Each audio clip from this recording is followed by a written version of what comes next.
been an interesting weekend in combat sports and sports alike. I'm wearing my Dodgers hat because Shohei Ohtani just signed the craziest deal I think I've seen in North American sports history. But for those who don't care about baseball, we obviously had the card at the Apex with the UFC. That was pretty fun. And Devin Haney fight happened too. That was pretty cool. But I think, at least for MMA fans, the thing that's on everybody's minds is the upcoming card, UFC 296. And let's just hop right into a preview on this card, man, because we got an insane main event to close out the year. Leon Edwards versus Colby Covington for the UFC welterweight title. And there's so many places where you could start with this fight, but I'll talk about Leon first. So he's great all around, obviously. Has great footwork on the feet, good feints. He's very precise with his striking, and he also has a really good ground game. But I think in this fight, his ground game isn't going to be something that he should really use because I don't think Colby is going to be very easy to take down, just like Usman wasn't. And that's kind of why I'm glad that Leon has had these Usman fights, because it gives you a bit more of a picture of what could happen in this fight. But Colby and Usman kind of have different styles of wrestling, because Usman's more of like a power guy, and Colby Covington is more volume, and eventually he'll get you. And I think Edwards has good takedown defense, but if Colby's shooting 5-10 times around, how many times is he going to get him down? I know Colby doesn't have crazy control, but he's capable of it. And Leon Edwards, even in the Usman fights, people forget what was happening in that first fight before the head kick. Usman took him down, held him there, and that's something that could happen in this fight. But at the same time, I don't think Colby Covington is the same level of striker as Kamaru Usman, at least not in terms of technically. I mean, obviously he has that volume, the 1-2s that he constantly throws, and he never really gets tired.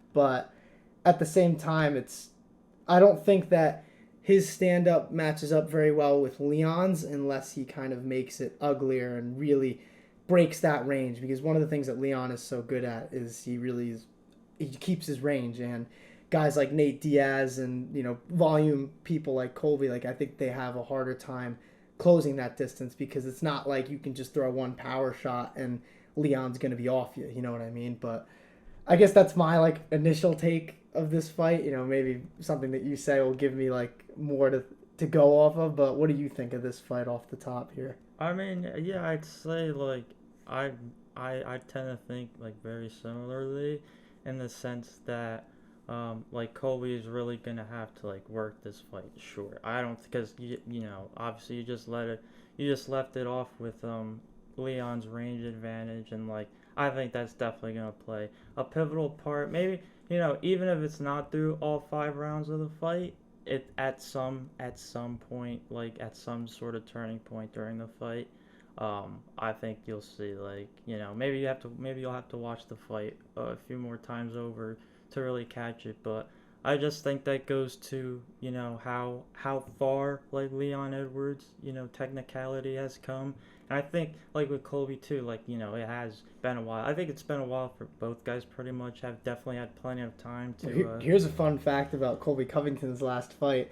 His last fight was the first fight we ever covered on the Hurt Handbook podcast, all the way back in March of 22, and he fought Masvidal. Yeah, you Isn't really that crazy? don't yeah, man, you really don't factor that in until you mention it, and then you really put it there to ponder about okay, because you could if you do, it's not Colby's coming into this fight as a champion anyways. He's fighting the champion. This is the guy, no interim champion. This is Leon Edwards' division now, and so this guy that's beaten Usman twice now, Colby's biggest rival before this. Yeah, it's got a lot of interesting angles to this fight, I think. And it's time. It's go time finally, and so I'm super excited for it, man. I think this is gonna be crazy, and I really am torn. I feel like I could see it. I think Colby's definitely in terms of if it's gonna go to a decision, Colby's obviously gonna. I think Colby's definitely gonna have to win the control time and just keep Leon grounded. But do you think that that could happen.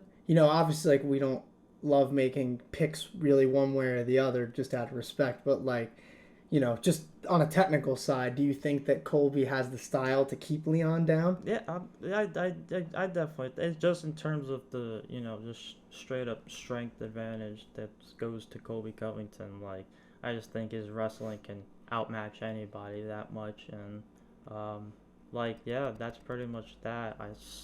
I would agree. I if I had to make like you know, a bold prediction like right now how the fight would go, I would lean something towards like a Colby Covington round 4 submission.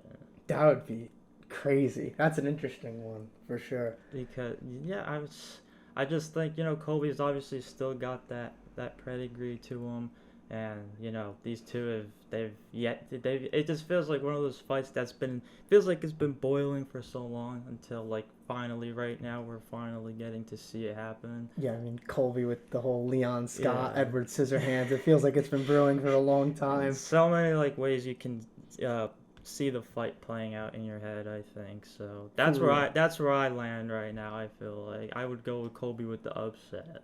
Interesting, interesting. I definitely think that it's possible, but I think Edwards his takedown defense has gotten a lot better, especially through these Usman fights. But at the same time, Colby, like you kind of said, is a different breed there with his wrestling, and it's not the same style either. That's the thing. But I do think Colby has to be very, very careful in that kickboxing range because Leon is very precise, and all it takes is one, as we've seen. So I don't know, man. It's super intriguing. There's lots of things that could happen. I definitely agree with you there, but we'll see who's going to be the welterweight champ and probably who's going to be fighting Bilal next because Bilal is Bilal Muhammad, for those who don't know, is uh, weighing in as the backup fighter for this main event. So that's interesting. Much deserved, too, but I'm intrigued, man. And then there's another title fight on this card. Brandon Royval is rematching the reigning defending flyweight champion Alexandre Pantoja, and Pantoja was Royval's last loss back in 2021. Since then, though, Royval has won 3 straight against, I would say, like lesser opponents than Pantoja, but at the same time, no slouches there. And in the first fight, for those who don't know, Pantoja submitted Royval. In the second, kind of controlled him on the ground, although Royval did kind of have some nice scrambles going for leg locks and things like that. But in my opinion, I think Pantoja kind of needs to control the pace of this fight. He's very patient and methodical, and Royval is kind of the exact opposite in the sense that he's very chaotic.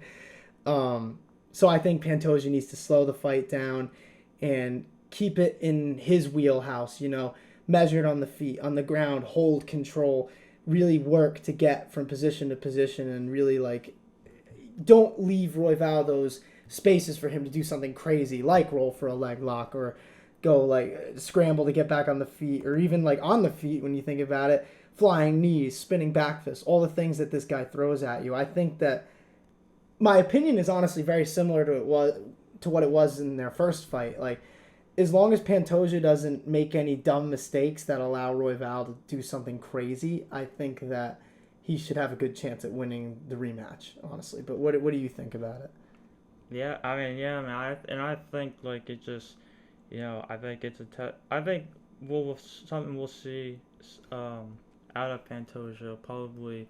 I think you could maybe attest to like what his rivalry with Moreno has probably, you know, allowed him to, probably I guess just freely just let out, whether it's a change in a training regimen or whatever it might be. But I think like we've clearly seen, and we've said it on this pod too, like Pantoja's title shot, it's been long overdue. Like I think that definitely went with that saying, and you saw with Moreno too, like when he was still obviously in the midst of his rivalry with Figueiredo, like he's letting Pantoja know like you're gonna get your shot, like you're gonna get your shot, just let me handle this guy and then we'll get it on. And it's not like we're here, like Pantoja's the he's the flat out champion. He beat Moreno. Like this is his division now. Like it's really is like it is crazy how it goes to show like it really does feel like an era change, and just pretty much with one guy leaving, like a whole new era now is upon us in the flyweight division, and so I think this is definitely just like an awesome fight to like really welcome that in, especially after we just saw Deiveson Figueiredo's first bantamweight fight. Like, Yeah. you know, It's crazy that him at flyweight feels so long ago, but it really hasn't been at all. yeah, man. I But think these two are new era. definitely exactly. They're definitely gonna usher in some fireworks for this new era, and definitely look forward to it. I think it's just a banger co-main event to have on a pay-per-view to really showcase the flyweight division, because obviously, this is one of the divisions that obviously always tends to go overlooked in terms of the grand landscape of UFC, but it definitely like shouldn't be. Obviously, these two are gonna. It's a big spot prove, for them, yeah, and a worthy fight at that too. a finish would be so awesome. I don't care what round it comes in, just the finish either way. I mean, I will say that it being 5 rounds does make me think that Royval has a better chance, just because that leaves more opportunity for Pantoja to make a mistake. But at the same time, I do think Pantoja is kind of better technically in each facet of the sport. But when you have someone who's as unpredictable as Royval, 25 minutes, man, you never know. Yeah, dude. You really like never these know. flyweights, you feel like could go for days, and so I think these two they're gonna keep the pace up just like for all 25 minutes, and Yeah. that's If there's what not a makes me finish. exactly that's what makes me lean towards there being a finish. But if not, like, it's gonna be a close one, dude.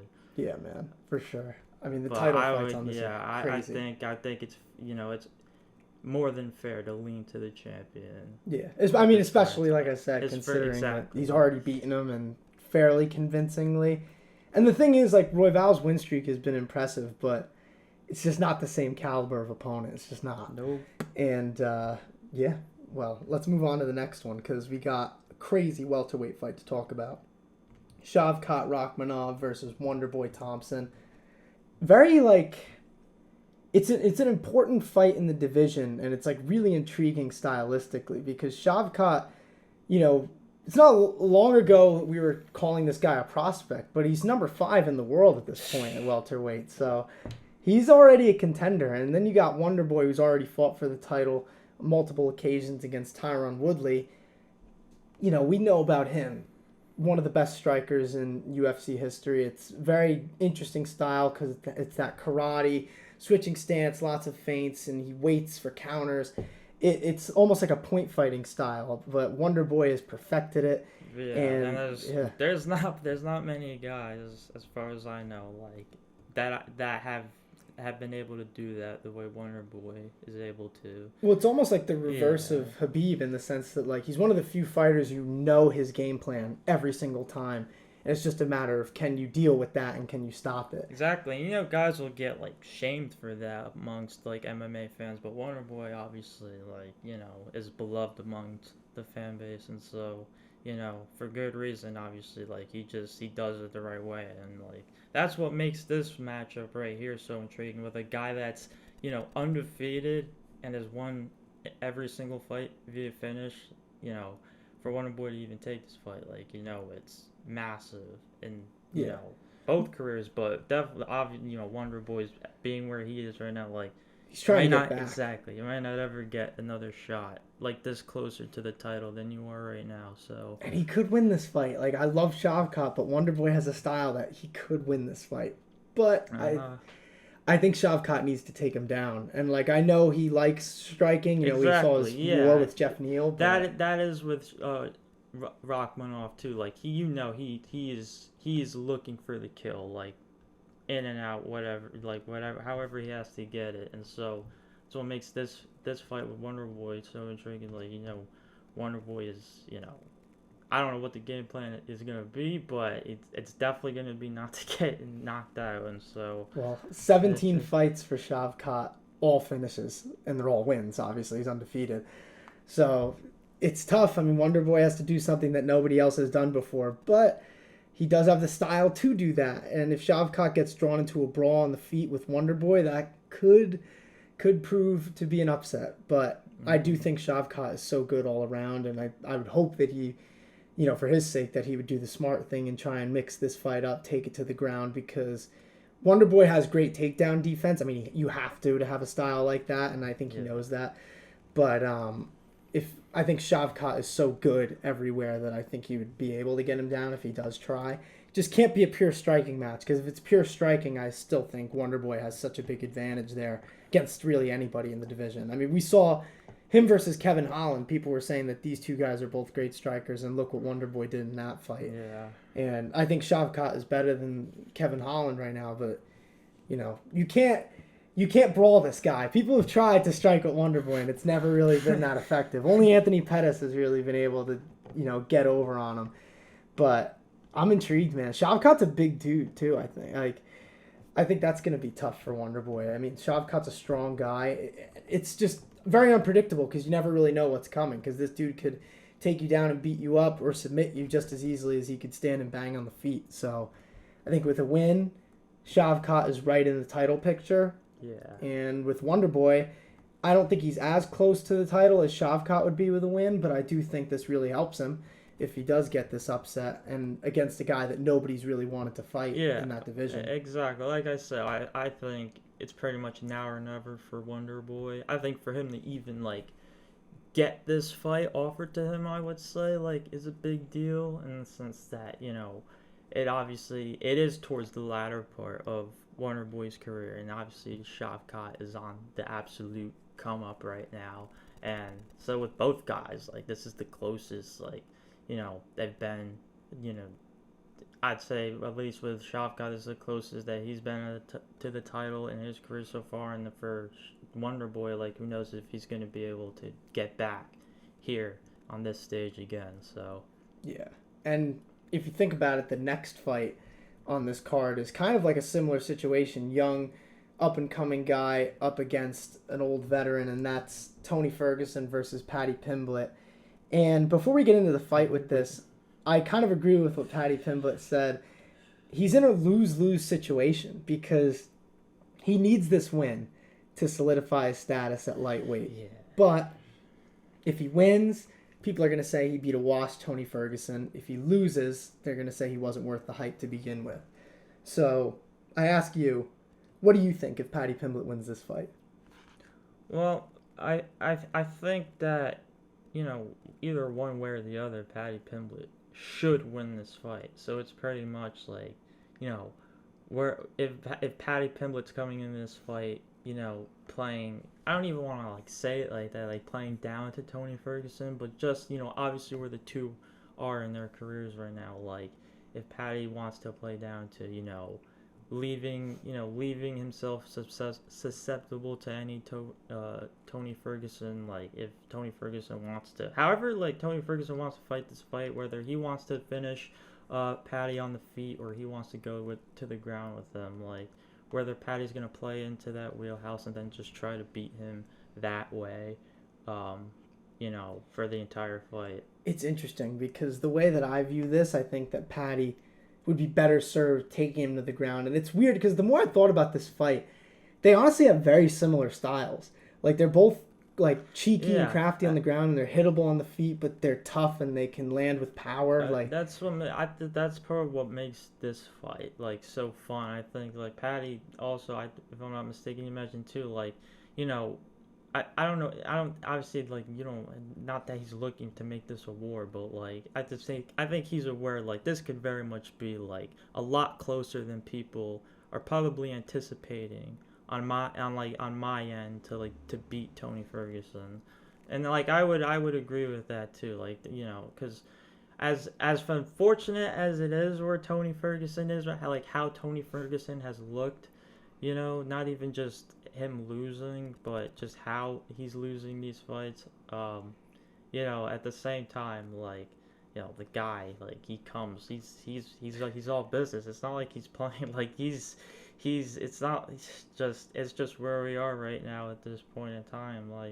Tony's getting trained by David Goggins right now. That's kind of crazy. I don't really think that's a good thing, honestly. I don't know about you. I just think that Tony's had a long career. He's taken a lot of damage, especially lately. And I think with the form of training Goggins brings, I don't know, man. I don't think it's good. I like circle back to an RDA tweet where he said, it's not Tony's doing this for the mental aspect, whereas he's already like he's good mentally. It's just or no, the other way around, the physical aspect. Whereas it's really all in Tony's head right now that you know he's losing the way that he is, and so I think he's like really trying to build like that that fortitude to go the entire way, like have a war, as Patty Pimblett was saying, like if it turns into that, like Tony's got to be able to like make it out this time instead of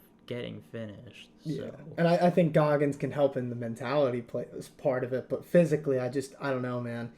That because even Patty was saying it, like that could lead to overtraining, and I do think that this isn't like UFC 1, and you can't just train and train and train and expect that your body's not going to get beat up from that. And like I said, Tony's older. I hope it brings him confidence, if anything, but I don't know, man. On the feet, I still give Tony an advantage, believe it or not, just because Patty's boxing has been sloppy just throughout his whole career, and I think Tony still has that potential to land a good one on you, and out of nowhere, too, because his striking is so unpredictable. But I think if Patty stays smart, doesn't overlook Tony, and manages to kind of take him down, beat him up while he's on the ground, or go for submissions, I think that he can maybe get a decision in this fight, or maybe even submit Tony like a couple of the last people have done. I mean, Bobby Green submitted Tony at this point, which is crazy to think about, with all respect to Bobby Green. But when you think about where Tony Ferguson was a few years ago, 12-fight win streak to a 6-fight losing streak. That's just crazy to think about. And it just shows you how quickly things can change in MMA. Because a few years ago, this fight, I would be talking about it a lot differently than I am now, that's for sure. But either way, I do think it's going to be a fun one. And I know all the fans love Tony, and a lot of the fans don't like Patty, but got to acknowledge that this is a great fight for both people. But the next fight has someone who I think at this point is arguably even more polarizing than Patty Pimblett. We have Vicente Luque versus the always interesting Ian Garry. And I'm excited for this one, and I do want to say it's not because of any of the hate towards Ian Garry. I'll let you kind of like say what you think about this, but just for me to go first here, I'm going to be honest, I don't really care about the guy's personal life. Like, I know everything's been coming out with his wife lately, but for me, I mean, what I've kind of thought of him from the very beginning. I just think he's kind of cocky, and to get more specific, I didn't really love the whole Jeff Neal mugshot t-shirt, but I kind of was able to look past it. But then with the whole Neil Magny thing, when he was talking about what he does, he talked about his kids and kind of falsely accused him of stuff just from one thing that Neil said in the press conference that I think he kind of took out of context. And has kind of impacted his real personal life. I just don't think that's very good. And because of that, I'm not a huge fan of him as a person. He's a great fighter, honestly. I think he's one of the best welterweights on the planet right now. I mean, but I just don't have much really, I guess, respect for his character outside of the cage and outside of fighting, because it's one thing if he was doing all that and then when all this stuff comes out, he's taking it in stride. But now he's talking about being afraid for his family when he goes to Vegas and stuff like that. It's if you're going to go that low with other people, you better be able to take it yourself. And I mean, not to kind of go to Colby Covington here, because I don't think he's exactly the biggest, what's the word for it? He's not the greatest guy when it comes to morals at times. But I think in this case, he kind of has a point when he says I talk about all these people and I keep my comments on it. I don't talk about being afraid to go to places. And you could say that Colby, he talks that shit, but he can take it when it's coming back. Ian Garry, it seems like he's done all these, low blows to other fighters, and now that people are doing it to him, he doesn't take it that well. I don't really like it. Like I said, it's not the situation itself. I don't care what his situation is with his wife, and I think that a lot of people are really reporting some fake news on that, to be honest, because I think they just don't like Ian Garry. But that doesn't take away from the things that I've said, because they're all factual. It's not even like I'm dissing the guy. These are all things that he did. So it sucks that this is going to be something that's coming into this fight, because Luque versus Garry, this is the fight that I've wanted to see. This is a crazy fight. But I guess before we get into the fight, I don't know if there's anything you want to say about all the craziness that's been going on lately with Ian. Yeah, man. I mean, like, if pretty much if if you're not tuned in, if you're not like following enough, MMA media outlets and stuff, like you probably don't even like know what's like. You probably have heard a thing here or two about it, but you don't actually like have like a sense of like what is actually going, like why he would go as far to say that he's afraid for his family's safety. I think it's like it pretty much is like just blown out of proportion at this point to where it's like at the end of the day it's none of our problems, and if that's gonna affect Ian Garry mentally like in the octagon um for this pay-per-view, like then that's unfortunate because I really do like his his chances of beating Vicente Luque here, and so like Yeah, you'd hope that the cesspool that is the I don't MMA know community at times isn't going to matter that much you in the know cage. I don't know if the experience difference between the two maybe plays its hand into it. Obviously, the two being former teammates and all, like it really does like bring. I think if Ian Garry really is gonna let it overwhelm him, then there's nothing we can do about that. So, Yeah. but I like don't really think it will, though, to be yeah, honest. exactly, because the fight itself like has fight of the night potential written all over it. It's an So interesting style matchup. I still kind of favor Garry because when I think about Luque in the past versus guys who were accurate, precise strikers, I don't really like. Because I look at, think about his fight with Wonderboy, for example. Wonderboy kept him out of the range the whole time. Leon Edwards, same thing, kept him at range. Bilal Muhammad kept him at range. And Ian Garry has that style where he manages his range well. He has really good feints. He's an accurate striker. And he has exceptional takedown defense, that's for sure. I just think that Luque is going to have a hard time closing the distance. And I think he needs to get this fight to the ground if he really has a good chance at winning. And that's not to say that he can't win on the feet because Luque's got so much power. But at the same time, I think that it's going to be really tough to close the distance, honestly. But I don't know, man. This main card is looking like the best one of the year, honestly. I hope it lives up to the hype that yeah, we're giving it right now. I mean, it's not often that we do a big preview pod, but before we go here, real quick, we're going to give our picks for some prelims that you guys should keep your eye on. Mine is the feature prelim, so it's not like a crazy pick. It's the one right before the main card, but I couldn't really choose anything else. Josh Emmett versus Bryce Mitchell. I'm super excited for that. Both guys trying to get back into the title picture. And I don't think Emmett is super easy to take down.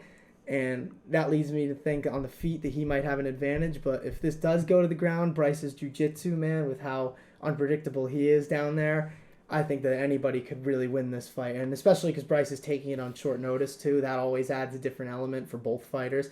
I know that people always want to say, like, oh, well, the guy coming in on short notice is at a big disadvantage. But Josh Emmett, even with a full camp, he wasn't expecting to fight Bryce Mitchell. So I think it's going to be a fun fight at 145 between two interesting contenders. But Tiz, tell me what your fights on the prelims are. I know you picked a couple of them. oh yeah, man. Like I was feeling, the first two fights on this prelim card here because, I think they're both similar in the sense that like you're taking two, I think you're taking two styles and blending them, and they're gonna make for like just a very interesting finish. I think one way or the other.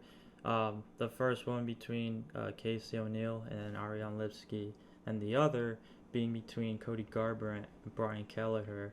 I just think either way, both fights are just made to be I think it's gonna be reflective of how the main card's gonna be. There's gonna be a lot of action just throughout. I think it's not gonna in terms of like just I think you're gonna get a nice blend of just really everything. Not something that's gonna feel too technical in the sense that there's not a whole lot of striking going on or whatnot, and like just significant damage being inflicted. But I think both these fights in that sense are gonna bring just a lot of chaos hopefully.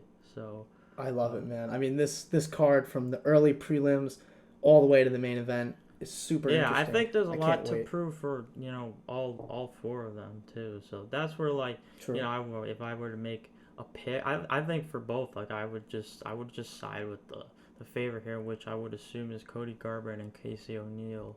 But like it is an interesting look too. I think you would definitely get a good bet on how the fight ends.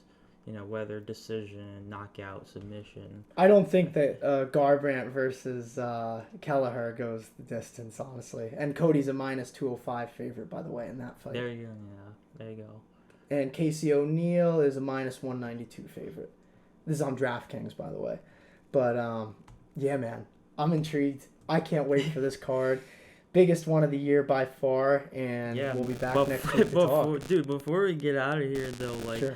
I wanted to find a spot for this when we were talking about the main event, but Yeah, gotcha. dude, our old Uncle Chael here he was having a full blown fever dream about like how the main event is going to go, like straight up round for round.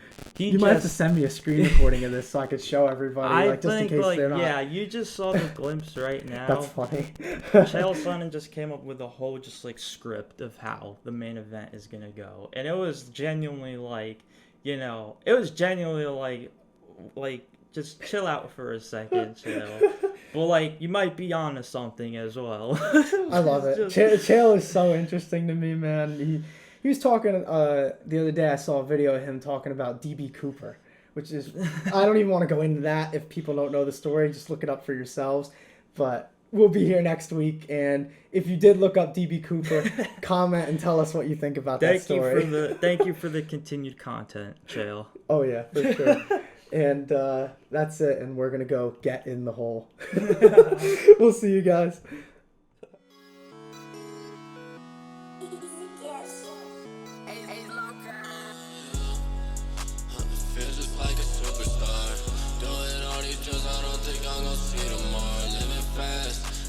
Dash up in a foreign car. It's the type of shit that you be doing when you go hard.